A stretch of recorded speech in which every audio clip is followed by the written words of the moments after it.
Alhamdulillah wa kafa wa salamun ala ibadihi al-mustafa.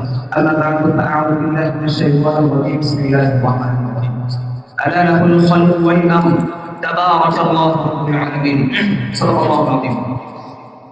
وقال رسول الله صلى الله عليه وسلم من أطاعني فقد أطاع الله ومن عصاني فقد عصى الله ومن يطع الأمير فقد أطاعني ومن يعصي الأمير فقد عصاني أو كما قال عليه الصلاة والسلام Jamia Osman বিন আফফান রাদিয়াল্লাহু আনহু থেকে বিষয় পত্রিকা বিলাসের বাস্তবিক সেমিনারের সম্মানিত সভাপতি এবং সুদক্ষ পরিচালক পরিচালক মণ্ডলী আমার সামনে পুলিশ ট্রাস্টের অনেক লোকগুলো থেকে আলী বিভাষণ প্রধান ভাইরা আমার পক্ষ থেকে সকলকে জানাবো মর্তবা মুহতারাম হাজরিন, আজকে আমি যে বিষয় নিয়ে আলোচনা করবো সেটা হচ্ছে গণতন্ত্রের অসারতা এবং খেলাফত প্রতিষ্ঠার প্রয়োজনীয়তা।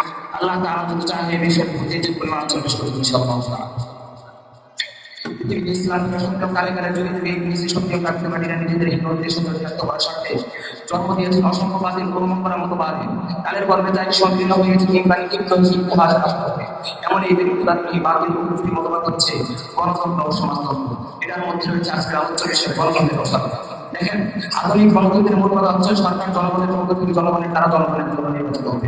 একটু কথা আপনাদের চেষ্টা করবেন, সরকার জনগণের মধ্য থেকে জনগণের দ্বারা জনগণের জন্য নির্বাচিত হবে, যার সাধারণ জনগণের সর্বোচ্চ উৎস। অথচ কোরআন কারীমের ভিতরে সূরাতুল আরাফের বর্ণনায় এসে হচ্ছে আলালাহুল খালকু ওয়াল আমর, নিশ্চয়ই সৃষ্টি ও তার হুকুম চলবে তার। অন্যদের সাথে হচ্ছে সূরাতুল আনআমের 57 নম্বর আয়াতে ইনিল হুকমু ইল্লা লিল্লাহ, বিধান কেবলমাত্র আল্লাহর। সুতরাং বোঝা গেল যে ইসলাম গণতন্ত্র ইসলামের সাথে পূর্ণমাত্রায় সাংঘর্ষিক। কেননা গণতন্ত্রের মূল কথা হচ্ছে জনগণের সর্বক্ষমতার উৎস, ইসলামের মূল কথা হচ্ছে একমাত্র আল্লাহ পাকই হলেন সর্বক্ষমতার উৎস। কাজে গণতন্ত্রের প্রতি হচ্ছে বসন্ত মানুষের উপর এবং ইসলামের বুনিয়াদ হচ্ছে একমাত্র আল্লাহ তাআলা আল্লাহ পাকের ক্ষমতা শক্তির উপর। অতএব এটি কি অনুষ্ঠিত বাস্তবতা যে পৃথিবীতে সর্বকালীন সর্বযুগে ভারত যেমন দেশ সংখ্যা বেশি।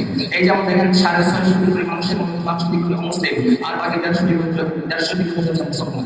এর মধ্যে গাজা কোটি এগুলোকে বাদ দিয়ে আগে মুসলমানের সংখ্যা শিক্ষিত মানুষের তুলনায় অসংখ্য বেশি, জ্ঞানের তুলনায় মূল্য বেশি।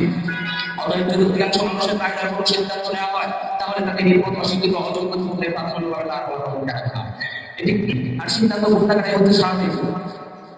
যার সাধারণত গণতন্ত্রের মাথায় হিসাব করা হয় এখানে একজন আলেম, এখানে একজন মুফাসসির ও তত্ত্বজ্ঞানী, এখানে একজন আলেম মুফাসসির ও ফয়সালা মাধ্যমে পার্থক্য নেই। এখানে একজন মুফতি এবং তত্ত্বজ্ঞানী ঐক্যবদ্ধ আলেম যে নিজের নাম নীতি এবং থাকে তার জন্য পার্থক্য নেই, এদের প্রত্যেকেরা এখানে সমান।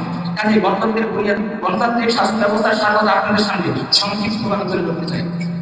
সুতরাং তন্ত্রটি এমন একটি তন্ত্র, এই তন্ত্রটি ধর্মনিরপেক্ষ নামে ধর্মনিরপেক্ষ নাস্তিকতা এবং মুসলিমতা।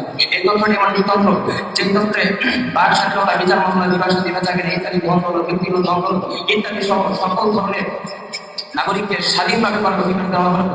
গরিব অসহায় মানুষের মৌলিক প্রয়োজন অর্থাৎ তাদের অন্নবস্ত্র, বাসস্থান, শিক্ষা, কর্মসংস্থান, নিরাপত্তা ইত্যাদি ক্ষেত্রে সুপরিকল্পিত স্থায়ী কোনো ব্যবস্থা কি। এই তন্ত্রটি মানুষের ব্যবস্থায় মতবাদের উপরে প্রতিষ্ঠিত। এই তন্ত্রটি এমন একটি তন্ত্র যে তন্ত্রের নীতি আদর্শ নীতি স্থায়িত্বের কোনো নিশ্চয়তা নেই। এই তন্ত্রটি এমন একটি তন্ত্র যে তন্ত্রে একমাত্র ভোটাধিকার ব্যতীত অন্য ক্ষেত্রে সমাজ অধিকারের সামনে বাড়ায় নেই।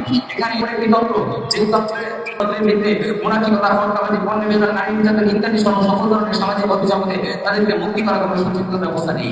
এই তন্ত্রটি এমন একটি তন্ত্র যে তন্ত্রের ভিত্তিতে ন্যায় অন্যায় সত্য মিথ্যায় জায়েজ নাজায়েজের বিচার ব্যবস্থা নেই।